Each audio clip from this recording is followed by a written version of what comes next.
quant portfolio manager is just an extension of an active manager. Active managers started to get benchmarked in the mid-90s. Morningstar and companies like that started to classify them as value managers or growth managers. And what happened is when that happened, they said, okay, we kind of know what you guys are, and they got reduced to the quality of their stock picking.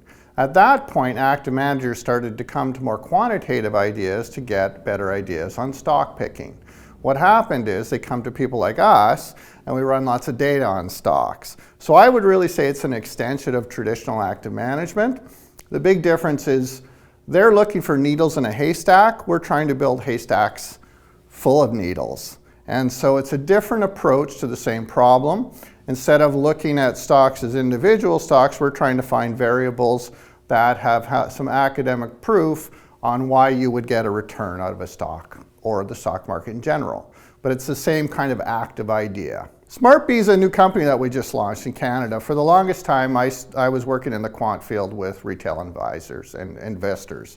I started back in 2000, actually, as one of the early adopters in Canada of fee-based accounts when I was as an advisor. I came off the trading floor at the Alberta Stock Exchange, and I actually was manager of the trading floor. And my job really was to work with IBM to automate the trading floor. So I got to see how markets were becoming more efficient, how technology was playing a role, various things like that. So when I became an advisor, I was very interested in passive indexing. And at the time, Barclays had like 4 ETFs that were out. Also, some new information had come out of finance that was saying there are more variables that you could use versus just a market cap index to get better expected returns or better performance for a client. And so you could start to use quantitative strategies as a Canadian. We helped bring one of the larger quant firms in the States to Canada for our clients. And then what happened is I just became a friend of all the top quants in the States, and we were all doing the same kind of work, working with building portfolios for high net worth clients in Calgary and other places in Canada. And what happened, we got very excited about the ETF structure. When ETFs went over $100 billion in Canada, we thought that was a seminal moment. Quant works really well in the ETF structure. Quant portfolios typically have higher turnover and higher concentration. So the tax structure of an ETF is perfect for a quant type portfolio. The mutual fund structure, unfortunately, the distributions have to come out a little more if you have a higher turnover. It's not that mutual funds are bad or good, it's just that the ETF lends itself very much in its tax form to actually getting better results for retail clients because they pay less tax for the structure. So when we launched our product, it was around this idea that we believe that ETFs and SmartBe and the education the people we're involved with are finally at this point in Canada where you can take kind of all the best ideas that we had and then democratize these ideas to people. It's pretty amazing. I used to do this stuff for $5 million and up accounts. We just built an ETF that actually is better than what I used to do, and you can buy it for 20 bucks on the stock exchange. So it's an amazing time for retail clients. You know, we're really democratizing these ideas down to the lowest common denominator. It's actually better for our affluent clients or an affluent high net worth investor because it's more tax efficient. But in reality, it's fantastic that retail people can get access to all of this kind of latest, greatest work. I think at the end of the day, there's a shift. I was a personal product of a shift on the trading floors. I mean, I come from a world where for 200 years, 300 years, trading floors had never changed. And what I saw was when the eye of technology started to focus on the trading floor, it had a huge impact. Trading floors were gone. That eye of technology is finally, I guess, pointed on the advisor now. And I think it's a very different time in the marketplace. And so what do I mean by that? Technology is going to change the role of the advisor. They can get access to much better tools, better processes, better conviction in their strategies, all of these things at probably half the cost. So the ETF revolution in active indexing is a seminal differentiator in the marketplace. Where I believe it was important and why an investor should care is most things in investing are kind of opinions or thoughts and various things like that. Factor-based investing, quant or smart beta isn't. These are academic facts. So these are very good guardrails that you can place your confidence on. And so if you're looking for outcomes and you're looking for specific ways to take risk in the market, these type of products are absolutely critical. We're in a period now where interest rates are pretty much zero, and equity returns have been high priced for a long time. So bringing in these type of more, I wouldn't even call them complicated strategies, but packaging of some great ideas into very simple strategies in the ETF market is a fantastic way for retail investors to be involved in the market. The other big thing is what we've seen is what's happened in the States. What happened in the States is once people started to get comfortable with exchange-traded funds, they really believed that was the carriage that an advisor should deliver the market experience to retail clients with. And that was important because they were transparent, you could see what they were doing. You know, it was this transparency and lack of middlemen in for pricing and all of these things. Those things were really seminal that the investors thought it was a really fair trade in the US.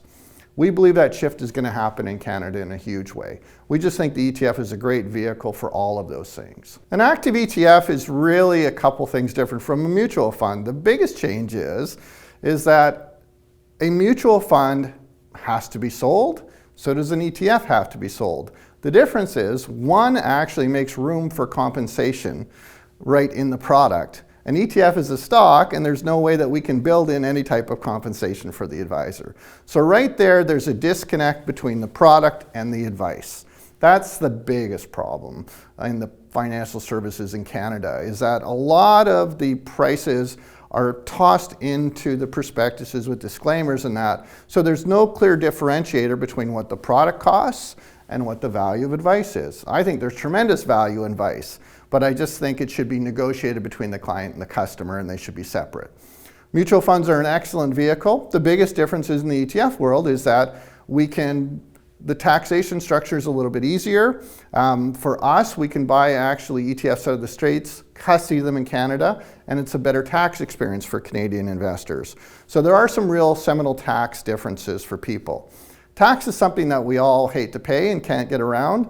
So if we can save 20 or 30 or 50 basis points just by moving you from a mutual fund structure to an ETF structure, that's 20, 30% of your money in 30 or 40 years. That's a lot of money. And that's money you can control. I don't have to go for looking for additional returns to get that. I can just give it to you out of moving you from one side of the street to another side of the street. Well, I think the first thing is we're out of Alberta, which is kind of interesting. We launched the second ETF to ever come out of Alberta. And I think it's probably the most sophisticated quant fund out of Alberta. And the question is, why? Well, I guess Albertans are entrepreneurial, and we're very much interested in changing the landscape of finance out of oil and gas in our province.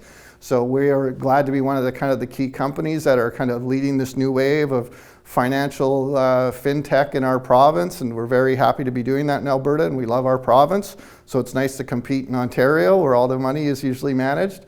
More to that is our product has two of the premier ways that academics think you're going to get paid. You can get paid by owning cheap stocks, or you can get paid by owning momentum stocks, and that's stocks that are going up in price and seem to continue to go up in price. Most ETFs either kind of sell you one or the other of these things. What we know from working with clients and working with customers and advisors for a long time, we knew that we had to blend these things together.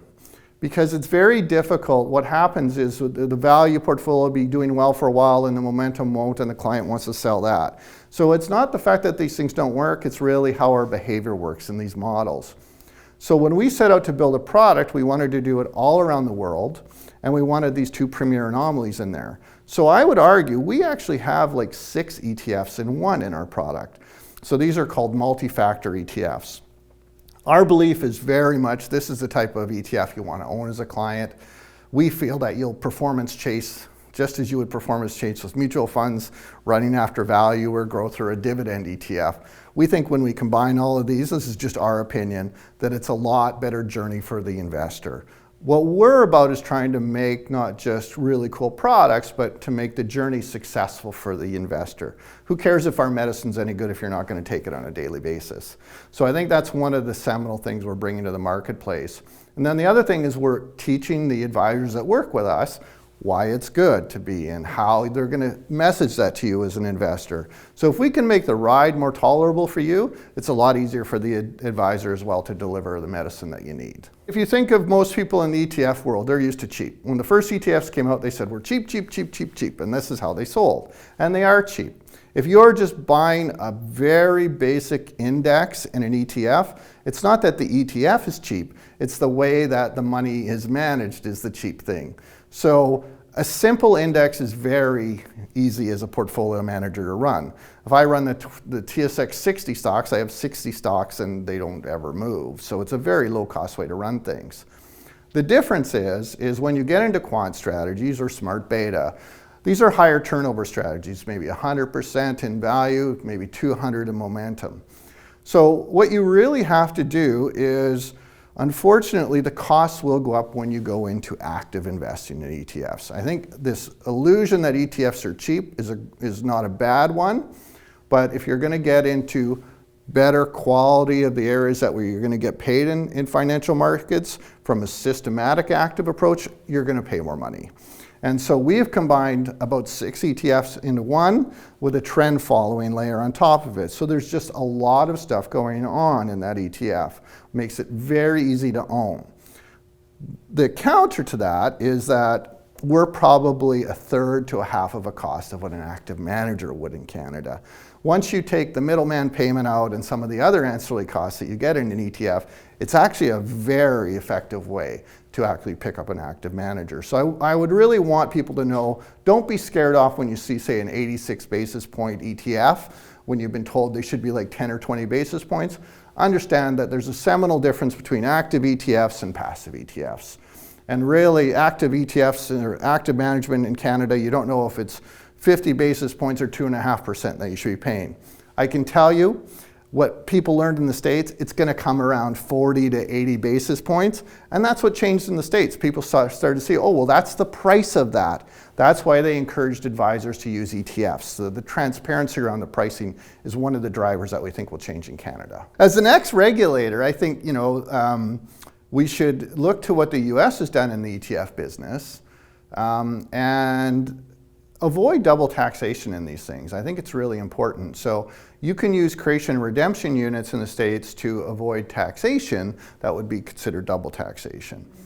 The law, as far as I've read it, seems a bit heavy-handed and it's obtuse, so a lot of people aren't understanding it. That typically is not a good law, like when it's, as an Albertan we saw what, but on the other hand, we saw how things got distorted with income trusts, and those came out of our province. Yeah. So the government needs tax. I mean, that's just the reality if we want what we want, but I think there are better ways to go about it. It's just, it's tough.